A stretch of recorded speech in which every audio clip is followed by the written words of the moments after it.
I produce and host the Planet Xbox 360 podcast. And of course, I game and I do a little bit of writing for the Planet Xbox 360 blog. Okay. I do a podcast, XBL at XBLRadio.com. We do an audio podcast.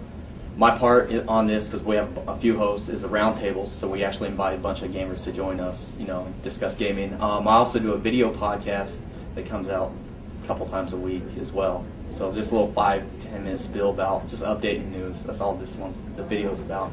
And so it seems like there's quite a few Xbox podcasts and stuff. What separates the podcasts that you guys do, you think, compared to some of the other ones that we have out there? Well, we hate each other because we do podcasts.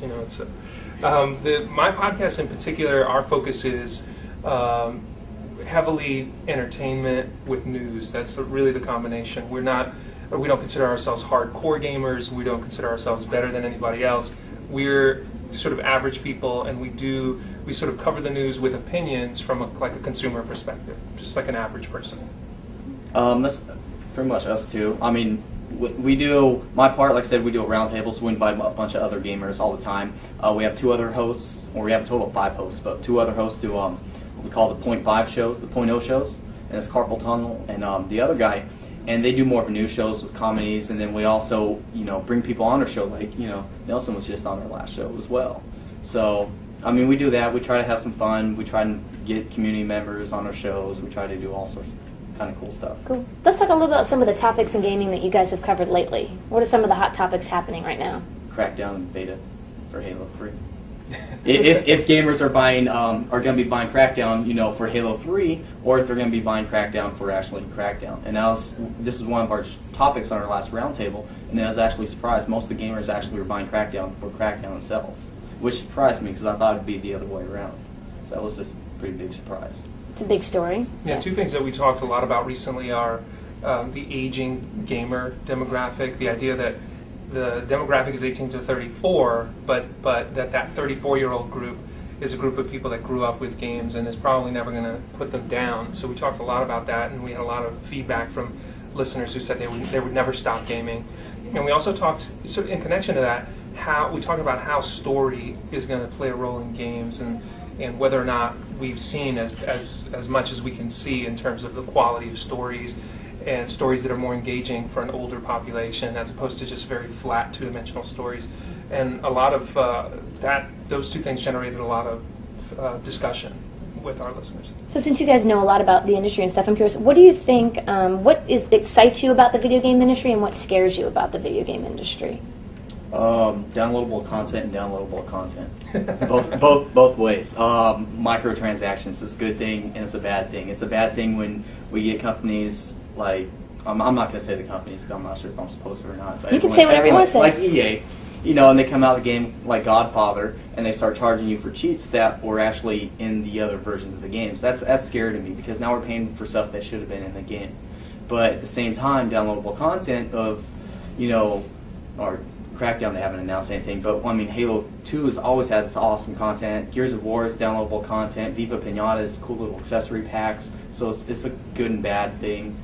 Waiting to see how it goes because it's a new, especially in the console. I actually agree with that. I think the issue of content ownership is going to be a really big, issue for gamers going forward. Like, we want the convenience of being able to download full titles. I think some people are really excited about that. But then you're transitioning into a state where you don't own things. You own licenses to use games, and they're not transferable product that you can actually sell or trade or give away. And the convenience of waking up one morning and downloading a copy of Gears 2 is exciting. That's exciting, but the negative potential, what it'll do to the economics of games, I think is scary just as a consumer. Have we seen anything fresh and new in a while that has excited you guys? Something that, The arcade. Things, new indie games coming off the arcade. Heavy Weapons kind of, it's not like something new and innovative, but it's something simple, cheap, fun to play. And I mean, that kind of thing, excites me. And real-time strategies for the consoles now excites me. Lord of the Rings came out last year as an awesome game. Command & Conquer's coming out pretty soon. I'm really looking forward to that. So. Yeah, I don't think that we've seen a lot new in recent years. I think that we see sort of exciting technology advances and the graphics look better and maybe there's a little bit more control over a character. But for me in particular, I would love to see more story being told through gameplay. In particular, I think that opens gaming up to other genres, because it's very difficult to tell different kinds of stories when you have the same mechanics in the game, and what you're really doing is jumping, punching, or shooting, as opposed to using those things as a way to unfold the game. It's fun, and it gets more and more fun as it becomes more and more vibrant. But I would love to see something new. And if I could invent it, then you guys could pay me a lot of money for it. But I can't invent it. I'd love to see it. Well, finally, you've mentioned story a couple times. What game do you think has the all-time greatest story? I don't know if this is all-time greatest story, but I like the way the story unfolds in Max Payne. I think that you're immersed. There's not a lot of cutscenes. A lot of it is the story is being told through your actions, and even some of the gameplay. Where there's that scene where you're sort of in this trippy mode where you can't move properly. That's part of the story, and it actually affected the gameplay. I really like that a lot. As for recent games, Lost Planet had a pretty good story, and that was nice because it was the first big game lately to have an actual story. Like Gears of War came out, but it really didn't have any story to it, so it's nice to see with Lost Planet. The best story for video games, Halo's got to come up there because everyone knows about Halo, and